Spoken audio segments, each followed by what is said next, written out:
നമസ്കാരം, ഭാരത് ലൈവിലേക്ക് സ്വാഗതം. ശ്രീലേ നമസ്കാരം. നമസ്തേ. ശ്രീലേ, ഹൈക്കോടതിയിൽ നിന്ന് കൃത്യമായ ഡയറക്ഷൻ വന്നിരിക്കുന്നു.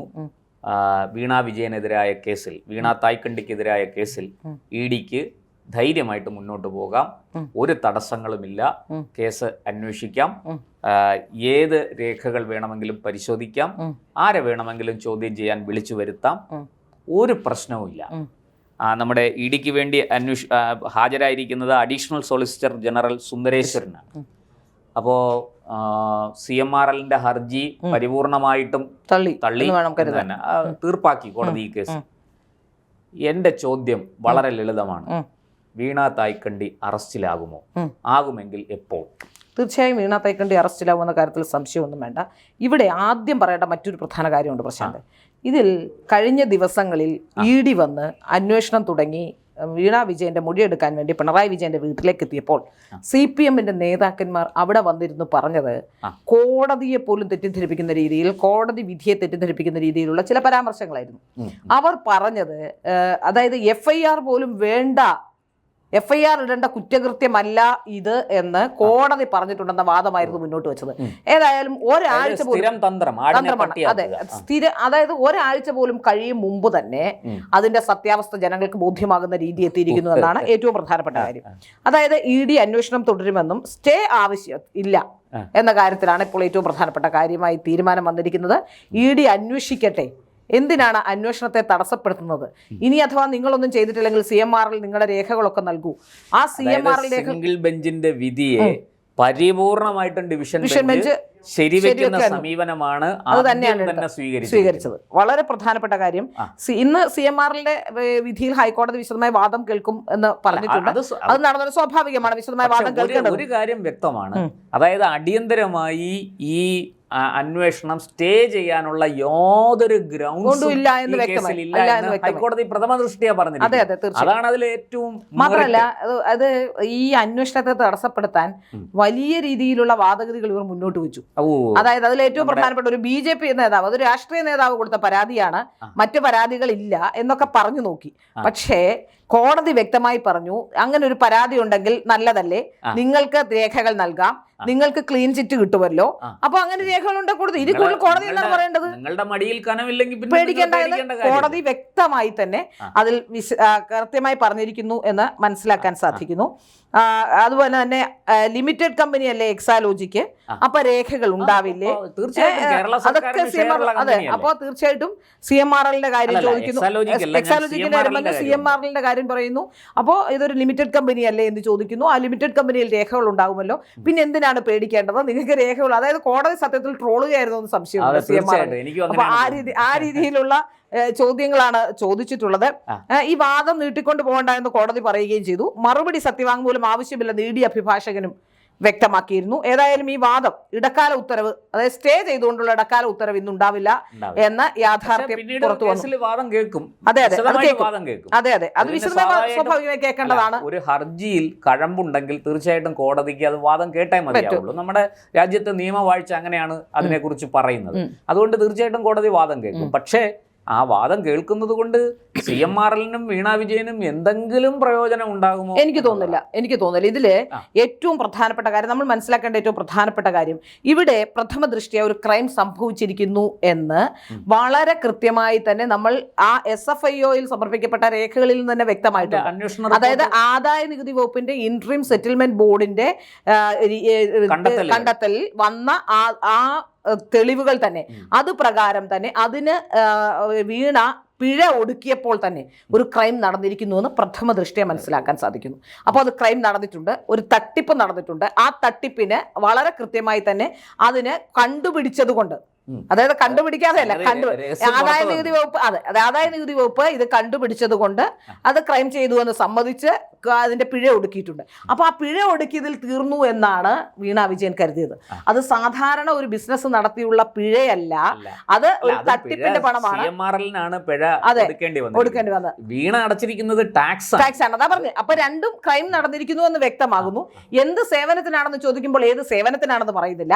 അപ്പോഴാണ് ഇത് കള്ളപ്പണം വെളുപ്പിക്കലുമായി ബന്ധപ്പെട്ട് എങ്ങനെയാണ് ഈ പണം വന്നത്, ഇതിന്റെ രേഖകൾ കൃത്യമായി പ്രൊഡ്യൂസ് ചെയ്യാൻ കഴിഞ്ഞിട്ടില്ല. PMLA ആക്ട് അനുസരിച്ച് കേസ് എടുത്തിരിക്കുന്നത്. അത് മാത്രമല്ല, ഈ കേസിൽ തീർച്ചയായും വീണ വിജയൻ അറസ്റ്റിലാകും. കാരണം ഈ CPM-ന്റെ പ്രതിരോധമാണ് ഇതിൽ ഏറ്റവും പ്രധാനപ്പെട്ട വിഷയം. ED അന്വേഷിക്കാൻ വരുമ്പോൾ അന്വേഷിക്കാൻ വിടാതെ ED ആക്രമിക്കാൻ കോപ്പ് കൂട്ടിയപ്പോൾ യഥാർത്ഥത്തിൽ പിണറായി വിജയൻ വിചാരിച്ചത് കേരളത്തിലെ ഏതെങ്കിലും രാഷ്ട്രീയക്കാരെ വെരട്ടി ഓടിക്കുന്നല്ലോ, കോൺഗ്രസ്സുകാരെ, മറ്റുള്ള ഇതല്ല കേട്ടോ, കോൺഗ്രസ്സുകാരെ വെരട്ടി ഓടിക്കുന്നത് പോലെ ED പിണറായി വിജയനും പിണറായി വിജയന്റെ മകളും ബാക്കിയുള്ളവരും ഒക്കെ ചേർന്നങ്ങ് വെരട്ടിയാൽ ED ഓടിപ്പോകുമെന്നാണ് വിചാരിച്ചത്. വളരെ നിയമപരമായി തന്നെ അന്ന് വന്ന റെയ്ഡ് തന്നെ വളരെ നിയമപരമായിരുന്നു. കാരണം നമുക്ക് മനസ്സിലാക്കാൻ സാധിക്കും, തലേ ദിവസം കോടതി അന്വേഷണം തുടരാൻ പറയുമ്പോഴാണ് റെയ്ഡിന് പോകുന്നത്. അത്രയും ദിവസം കോടതിയുടെ ഉത്തരവുണ്ടായിരുന്നത് കൊണ്ട് ED അനങ്ങിയില്ല. ED അവിടെ അന്വേഷിച്ചോളൂ എന്ന് പറയുമ്പോൾ ED വളരെ പെട്ടെന്ന് ആക്ട് ചെയ്തു, ഇവിടെ എത്തി, നോട്ടീസ് നൽകി, വീണ വിജയന് നോട്ടീസ് നൽകി. വീണ വിജയൻ നോട്ടീസ് നൽകി തന്നെയാണ് ചോദ്യങ്ങൾ ചോദിക്കാൻ തുടങ്ങിയത്. അപ്പോൾ തീർച്ചയായിട്ടും നിയമപരമായ എല്ലാ ക്രമീകരണങ്ങളും ചെയ്തുകൊണ്ടാണ് ED മുന്നോട്ട് പോയത്. ഞാൻ മനസ്സിലാക്കുന്നത് ED ഈ വിഷയത്തിൽ മറ്റൊരു തലത്തിലേക്ക് നീങ്ങാനുള്ള സാധ്യതയുണ്ട് എന്നുള്ളതാണ്. കാരണം ED ആക്രമിച്ച കേസുമായി ബന്ധപ്പെട്ടാണെങ്കിൽ ആ കേസിൽ ആസൂത്രണം നടന്നിട്ടുണ്ട് നമുക്ക് വ്യക്തമാകുന്നു. വെറുതെ ഉണ്ടായ ഒരു വൈകാരിക പ്രകടനമല്ല, പെട്ടെന്നുണ്ടായ ഒരു വൈകാരിക പ്രകടനമല്ല. 8 മണിക്കൂറാണ് ED അവിടെ ഉണ്ടായിരുന്നത്. ആ 8 മണിക്കൂറിനുള്ളിൽ ഓരോ സംഘടനകളെ ഈ പറയപ്പെടുന്ന CPM അവൈലബിൾ സെക്രട്ടേറിയറ്റ് കൂടി വിളിച്ചു വരുത്തുകയായിരുന്നു.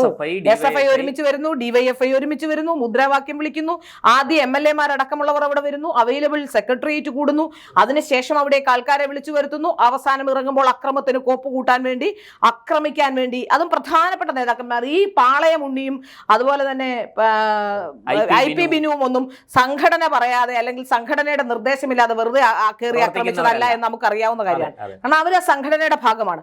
ഒരു കേഡർ സംവിധാനത്തിൽ പ്രവർത്തിക്കുന്ന ഒരു രാഷ്ട്രീയ പാർട്ടിയെ സംബന്ധിച്ചിടത്തോളം മുകളിൽ നിന്ന് കിട്ടുന്ന അത് മാത്രമേ അവർ ചെയ്യുകയുള്ളൂ.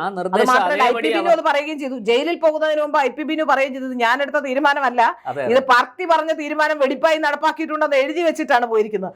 അത് തന്നെ ഒരു പ്രധാനപ്പെട്ട തെളിവാണ്. അതുകൊണ്ട് ED ഇനി ചെയ്യാൻ പോകുന്നത് ഈ ആസൂത്രണത്തിന്, അതായത് ആരാണോ ഇതിന് പിന്നിൽ ഈ ED ആക്രമിക്കാൻ ഗൂഢാലോചന നടത്തി ആസൂത്രണം ചെയ്തവരെ കൂടി അന്വേഷണ പരിധിയിലെത്തിക്കാനും അതുമായി ബന്ധപ്പെട്ട കേസുമായി അവരെ അറസ്റ്റ് ചെയ്യണമെന്ന ആവശ്യം ഉന്നയിക്കാനുമുള്ള സാധ്യതയുണ്ട് എന്നാണ് മനസ്സിലാക്കാൻ സാധിക്കുന്നത്. അതുകൊണ്ടാണ് ഞാൻ വീണ്ടും ചോദ്യത്തിലേക്ക് വന്നത്. വീണ അറസ്റ്റിലാകാൻ തീർച്ചയായും വീണ അറസ്റ്റിലാകും, യാതൊരു കാരണം ഈ കേസിൽ എന്റെ ചോദ്യം എപ്പോൾ ഉടൻ ഉണ്ടാകുമെന്നാണ് ഞാൻ മനസ്സിലാക്കുന്നത്. കാരണം ഇപ്പൊ തന്നെ വീണ കൊടുത്തിരിക്കുന്ന മൊഴിയിൽ വൈരുദ്ധ്യമുണ്ട്. ഒന്ന് പ്രഥമ ദൃഷ്ട്യാ ജാമ്യം വീണയ്ക്ക് കിട്ടാൻ സാധ്യതയുണ്ട് എന്ന് ഞാൻ വിശ്വസിക്കുന്നില്ല.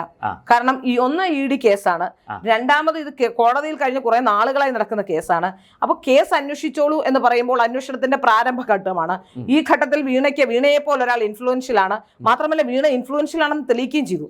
മുഖ്യമന്ത്രി എന്ന രീതിയിൽ, മുൻ മുഖ്യമന്ത്രിയുടെ മകൾ എന്ന രീതിയിൽ ഒരുപക്ഷെ മുഖ്യമന്ത്രിയേക്കാൾ പവർഫുൾ ആണ്. മുഖ്യമന്ത്രിയെ തൊട്ടാൽ എങ്ങനെ പ്രശ്നം ഉണ്ടാകുമോ അതിനേക്കാൾ മുഖ്യമന്ത്രിയെ തൊട്ടാൽ പ്രശ്നം ഉണ്ടാകേണ്ടത് വെറുതെ ആക്രമിക്കുമ്പോഴാണ്, അഴിമതി കാണിക്കുമ്പോഴല്ല. മുഖ്യമന്ത്രിയെ വെറുതെ ഒരാൾ വന്ന് ആക്രമിച്ചാൽ അതിന് പ്രശ്നം ഉണ്ടാക്കണം. പക്ഷെ മുഖ്യമന്ത്രി അഴിമതി കാണിച്ചാൽ മുഖ്യമന്ത്രി അറസ്റ്റ് ചെയ്യുമ്പോൾ പ്രതിരോധിക്കേണ്ട കാര്യമൊന്നുമില്ല. പക്ഷെ ഈ വീണ വിജയന്റെ കാര്യത്തിൽ ആലോചിച്ച് നോക്കൂ, കേരളത്തിലെ ഏറ്റവും പവർഫുൾ ആയിട്ടുള്ള ഫിനാൻസ് മിനിസ്റ്റർ ആയിരുന്ന ചിദംബരത്തെയും അതുപോലെ തന്നെ ജയലളിതയെയും ഒക്കെ അറസ്റ്റ് ചെയ്തതാണ്. അപ്പോൾ അമിത്ഷായെ, ഇന്ന് നമ്മൾ കാണുന്ന രാഷ്ട്രീയ ചാണക്യൻ എന്ന് എല്ലാവരും വിളിക്കുന്ന അമിത്ഷായെ ഒരു കാലത്ത് അറസ്റ്റ് ചെയ്താണ്. ആരെങ്കിലും ഇത്തരത്തിലുള്ള പ്രതിരോധം സൃഷ്ടില്ല. എല്ലാവരും നിയമപരമായ മാർഗങ്ങളിലൂടെ കേസ് നടത്തി എന്നുള്ളതാണ്. അതാണ് ആ കേസിന്റെ മെറിറ്റ്. നേരെ മറിച്ച് ഗുണ്ടാ പ്രവർത്തനത്തിലൂടെ ഒരു രാഷ്ട്രീയ നേതാവിന്റെ മകൾ ഒരു എക്സാലോജിക് എന്ന് പറഞ്ഞൊരു കമ്പനി നടത്തുന്ന ഒരു സ്ത്രീ, രാഷ്ട്രീയ നേതാവിന്റെ മകളെന്ന് മാത്രമേ ഉള്ളൂ, ഇപ്പൊ മുഖ്യമന്ത്രിയുടെ മകളുമല്ല, അങ്ങനെ ഒരു സ്ത്രീയെ പോലീസ് ഒന്ന് ചോദ്യം ചെയ്യാൻ വീട്ടിലേക്ക് വരുമ്പോൾ, മറ്റൊന്നുമല്ല ചോദ്യം ചെയ്യാൻ വീട്ടിലേക്ക് വരുമ്പോൾ ഇത്തരം അക്രമത്തിന് കൂപ്പ് കൂട്ടുന്നുണ്ടെങ്കിൽ വളരെ കൃത്യമായും കാര്യമായും നമ്മൾ മനസ്സിലാക്കണം, 100% അതിൽ മുഖ്യമന്ത്രിയും മകളും പെടാൻ പോകുന്നു എന്നുള്ളതാണ്. ഇനി അന്വേഷണ പരിധി വേണമെങ്കിൽ ഈ മുഖ്യമന്ത്രിക്ക്, എനിക്ക് തോന്നുന്നു ഫോൺ പിടിച്ചെടുത്തിട്ടുണ്ട്, അവരുടെ മറ്റുള്ള ബാങ്ക് രേഖകളെല്ലാം പിടിച്ചെടുത്തിട്ടുണ്ട്, ഫ്രീസ് ചെയ്തിട്ടുണ്ട്, അവരുടെ ലോക്കർ ക്കാനുള്ള നീക്കം നടക്കുന്നു. അപ്പൊ വളരെ പ്രധാനമായി ബന്ധപ്പെട്ട് CMRL ജീവനക്കാരടക്കമുള്ള ഏതാണ്ട് 242 അക്കൗണ്ടുകളാണ് ഫ്രീസ് ചെയ്തിരിക്കുന്നത്. ഏതാണ്ട് എന്റെ അറിവ് ഒരു മാധ്യമ പ്രവർത്തക പറയുന്നത് കേട്ടെ, ഈ 24 അക്കൗണ്ടുകളിൽ 242 അക്കൗണ്ടുകളിൽ ആകെ വെറും 2.5 കോടി മാത്രമാണ് പിണറായി വിജയന്റെ മകളുടെ പേരിലുള്ളതെന്ന്. 2.5 കോടി പോയിട്ട് അത് വെറും 2.5 കോടി. ബിഗ് ടിവിയിലെ ഒരു ആങ്കർ, അത് കടുത്ത CPM-കാരിയാണ്, അന്തംഗമ്മിയാണ്. അതുകൊണ്ടാണ് വെറും 2.5 കോടി മാത്രമേ. അതിന്നാണ് നമ്മൾ 2.5 കോടി പോയിട്ട് 5000 രൂപ മുടക്കി പെയിന്റ് ചെയ്യാനില്ലാത്ത ഒരുത്തന്റെ വീടാണ് നമ്മൾ ഇന്നലെ കണ്ടത്, ഒരു CPM സഖാവിന്റെ. ഈ അക്രമത്തിൽ ജയിലിൽ പോയ ഒരു സഖാവിന്റെ വീടിന്റെ ഭിത്തി കണ്ടിട്ട് സത്യം പറഞ്ഞാൽ ഞാനൊരു CPM അനുഭാവിയല്ല, സഖാക്കളോട് തീരെ താല്പര്യമുള്ള ആളല്ല, പക്ഷെ ഒരു മനുഷ്യൻ എന്ന രീതിയിൽ എനിക്ക് സങ്കടം തോന്നിപ്പോയി, വിഷമം വന്നുപോയി. അത്തരം ഒരു അവസ്ഥയിലാണ് ആ സഖാവിന്റെ വീടെന്നുള്ളതാണ്. അപ്പോഴാണ് ശരിയാണ്, ഈ അണികളെ ബലി കൊടുത്തുകൊണ്ട് രക്തസാക്ഷികളെ സൃഷ്ടിച്ചുകൊണ്ട് CPM കാലങ്ങളായി തുടരുന്ന നാടകമാണ്. അതെ അതെ തീർച്ചയായിട്ടും. ആ നാടകം തീർച്ചയായിട്ടും ഇവിടെ വിജയിക്കുമോ എന്നുള്ള ഒരു തീർച്ചയായിട്ടും ഇനി വീണ അത് വിജയിക്കാനുള്ള സാധ്യതയില്ല. വീണ വിജയൻ ചോദ്യം കൂടി, ഈ വീണ ഒരു മുൻകൂർ ജാമ്യത്തിന് നീങ്ങും? തീർച്ചയായും മുൻകൂർ ജാമ്യത്തിന് നീങ്ങും. കാരണം ഈ കേസിൽ തന്നെ നമുക്കറിയാം, ഈ കേസിന്റെ അന്വേഷണം അട്ടിമറിക്കാൻ ഏതാണ്ട് 9.5 കോടി രൂപ ഇപ്പൊ തന്നെ നിലവിൽ തന്നെ ചെലവാക്കി കഴിഞ്ഞു. അപ്പോൾ ഒരു മുൻകൂർ ജാമ്യത്തിന് പോകുന്ന അത്ര ബുദ്ധിമുട്ടുള്ള കാര്യമല്ല. ഏറ്റവും പ്രഗത്ഭരായ അഭിഭാഷകരെ കൊണ്ടുവന്നാണ് ഈ കേസ് നടത്തിക്കൊണ്ടിരിക്കുന്നത് കഴിഞ്ഞ കാലഘട്ടങ്ങളിലെല്ലാം. ഏതാണ്ട് ഒരു 9.5-10 കോടി രൂപ. അവര് വലിയ പണക്കാരാണ്, അവർക്ക് തീർച്ചയായിട്ടും മുന്തിയ അഭിഭാഷകരെ കിട്ടും. പക്ഷേ കേരളത്തിന്റെ വ്യവസായ വകുപ്പ് തന്നെ നേരിട്ട് ഇടപെട്ട് ഏതാണ്ട് 2 കോടിയിൽ പരം രൂപ ചെലവാക്കി കേസ് നടത്താന്ന് പറയുമ്പോൾ വീണ വിജയനെ രക്ഷിക്കാൻ വേണ്ടിയാണ് ഡൽഹിയിൽ നിന്ന് സുപ്രീം കോടതി അഭിഭാഷകരെ കൊണ്ടുവരിക, അങ്ങനെയൊക്കെ ചെയ്യുമ്പോൾ അത് വലിയ ദുരൂഹത. ഇനിയിപ്പോ സുപ്രീം കോടതി അഭിഭാഷകരെ കൊണ്ടുവരാൻ സ്വന്തം പണം ഉപയോഗിക്കേണ്ടി വരും. ഇതുവരെ ഖജനാവിൽ നിന്ന് ഉപയോഗിക്കേണ്ടി വന്നു. KSIDC ഇനിയിപ്പോ വേണമെങ്കിൽ ഈ KSIDC ഒക്കെ ഇപ്പോ ഇത് കേസ് നടത്താൻ വേണ്ടി പോകണമെങ്കിൽ ഒരുപക്ഷെ സർക്കാർ വക്കീലിന് എങ്ങനെ പോകണമെന്നുള്ളത് ഇനി VD സതീശൻ തീരുമാനിക്കണം. നിയമവകുപ്പ് VD സതീശന്റെ കയ്യിൽ. അപ്പൊ അതുകൊണ്ട് VD സതീശനെ അങ്ങനെയാണെങ്കിൽ വീണയ്ക്ക് ഒരു മുൻകൂർ ജാമ്യം കിട്ടാനുള്ള സാധ്യതയുണ്ടോ? എനിക്ക് തോന്നുന്നില്ല വീണയ്ക്ക് മുൻകൂർ ജാമ്യം കിട്ടാൻ. കാരണം അന്വേഷണത്തിന്റെ ആദ്യഘട്ടമാണ്, ഇത്രയും പ്രശ്നം ഉണ്ടാക്കിയിട്ടുണ്ട്. ED ശക്തമായി വാദിക്കും. ഇത്രയും പ്രശ്നം ഉണ്ടാക്കിയ ഒരു കേസിലെ ഒരു പ്രതി, ആ പ്രതിയെ ഇത്തരത്തിൽ ജാമ്യം കൊടുക്കുന്നത് അത് എല്ലാ കാര്യത്തിലും വലിയ ബുദ്ധിമുട്ടാണ്, നല്ല സന്ദേശമല്ല നൽകുന്നത്. ഒന്ന്. രണ്ടാമത് ഏറ്റവും പ്രധാനപ്പെട്ട കാര്യം, അത്തരം തെളിവുകൾ നശിപ്പിക്കാനുള്ള സാധ്യതകൾ ഉണ്ടാവും. അപ്പോൾ ഒരു കാരണവശാലും, ഒന്നാമത് ഇത്രയും കാലം താമസം വന്നു, അതുകൊണ്ട് ഒരു കാരണവശാലും ജാമ്യം കൊടുക്കരുതെന്ന് EDയുടെ അഭിഭാഷകന്റെ ഭാഗത്തുനിന്നുണ്ടാവും. കോടതി 90% ഇത് കേൾക്കാനാണ് സാധ്യത. കാരണം കോടതിയും നമ്മൾ പറയുന്ന വക്കീലന്മാരും ജഡ്ജിമാരും എല്ലാവരും ഇത് കാണുന്നതാണ്, കോടതിയും കണ്ടുകൊണ്ടിരിക്കുന്നതാണ്. ഒരു സംസ്ഥാനത്തുണ്ടായ ക്രമസമാധാന പ്രശ്നം ചരിത്രത്തിൽ സന്ദേശകാരിയിൽ മാത്രം, അത് CPM അന്തംഗമികളുള്ള സ്ഥലമാണ്. ഇപ്പൊ നമ്മൾ പറയുന്നല്ലോ, ഇപ്പൊ പശ്ചിമ ബംഗാളിലും ത്രിപുരയിലും ഒക്കെ ഈ അക്രമം നടത്തുന്ന BJPയെ കുറിച്ച് പറയുമ്പോൾ ഇവരെല്ലാം പഴയ സഖാക്കന്മാരായിരുന്നു എന്ന് ഓർക്കണം. BJP അതിൽ കുറച്ചുകൂടി സംയമനം പാലിക്കണമെന്നാണ് എനിക്ക് പറയാനുള്ളത്. കാരണം ശ്രദ്ധിക്കണം ഇവർ നടത്തുന്നത്. കാരണം ഇവർ അക്രമം നടത്തി ശീലിച്ചവരാണ്. ഈ സഖാക്കന്മാരും അവിടെയുള്ള തൃണമൂൽ കോൺഗ്രസ്സുകാരും അക്രമം നടത്തി ശീലിച്ചവരാണ്. അപ്പൊ അതുകൊണ്ട് അവരെ നിയന്ത്രിക്കുക എന്ന് പറയുന്നത് പശ്ചിമ ബംഗാൾ BJPയെ സംബന്ധിച്ചിടത്തോളം കുറച്ചുകൂടി കാര്യഗൗരവത്തോടെ നടത്തണം എന്നുള്ളതാണ് ഏറ്റവും പ്രധാനപ്പെട്ട കാര്യം. ഇവിടെ അതേ അക്രമം നടത്തുന്നവരാണ് CPMകാർ.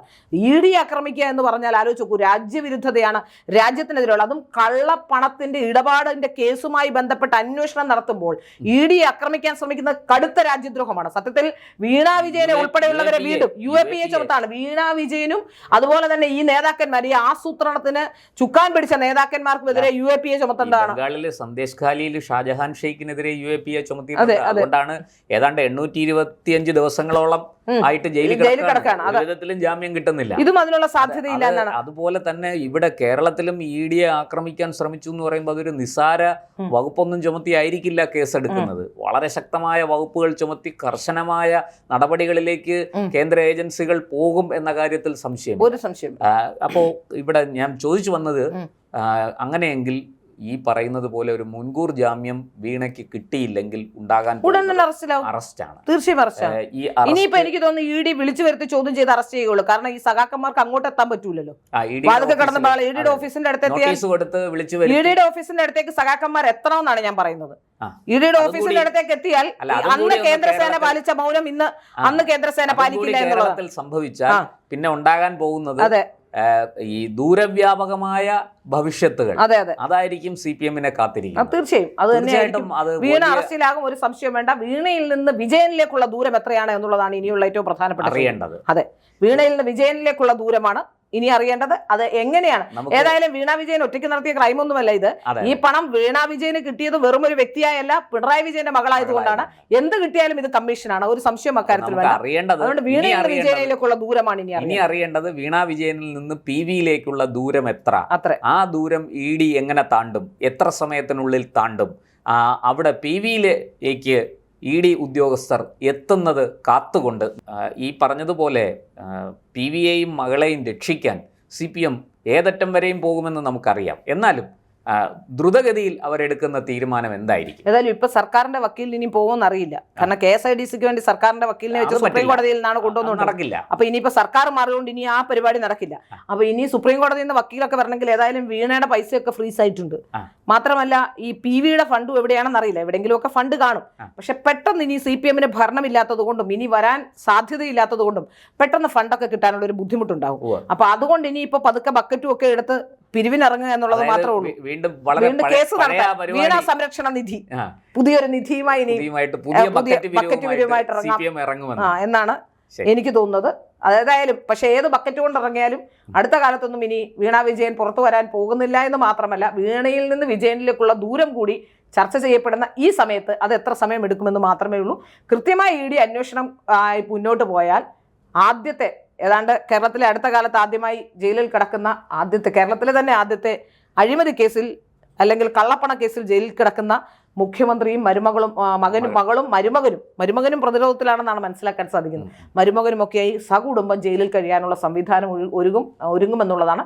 അതിന് തീഹാറിലാണോ കേരളത്തിലെ ജയിലിലാണോ എന്ന് മാത്രമേ അറിയേണ്ടതുള്ളൂ. തീഹാറിൽ പോയാൽ വയസ്സുകാലത്ത് ഹിന്ദിയും പഠിക്കാം.